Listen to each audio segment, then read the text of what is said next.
गोर लागै छी सब गोटाके। और सामाके फाड़ बान्है छी अपन छोट भाइके। बहुत खुशी लागैए जखन हम ई सामा बनबै छी और खेलै छी।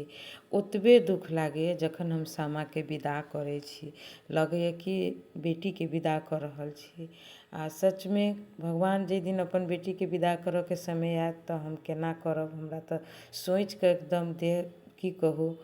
भाइ हमर छोट अछि, एकरा हम फाड़ बान्है छी भुसबासँ और चूड़ासँ और मिठाइसँ फाड़ बान्हल जाइ छै। भुसबा एकदम कहै छै ने कसार वज्र रहै छै, तहिना वज्रके समान भाइ सभके औरदा भऽ जाए ताहिके लऽ कऽ से और मिठाइ खुआ कऽ। और एकटा सामा भाइके ठेहुनसँ लोक फोड़ऽ दै छै कि जे ठेहुन मजबूत रहै, देह आशीर्वाद रहै। डाँढ़मे एकटा तौलिया बान्हल जाइ छै जे डाँढ़ मजबूत रहै। मने हरेक चीजके एकटा अर्थ छै। देखियौ अभी सामा देलियै तऽ एकरा लोक फोड़ि दै छै, तऽ हमर भाय छुआ देलक ठेहुनसँ, फोड़लक नहि।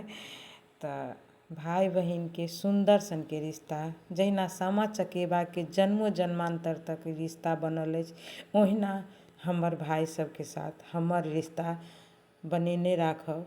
हे कृष्ण भगवान, जेना अहाँके बेटी सामा सबके दिलमे छै, तहिना हमहूँ और हमर सब भाय भौजाइ बाल बच्चा सबके दिलमे रहै, सबके सोहाग भाग बने। दुनू भौजाइ सब दिन एहने लाले लाल रहै से आशीर्वाद।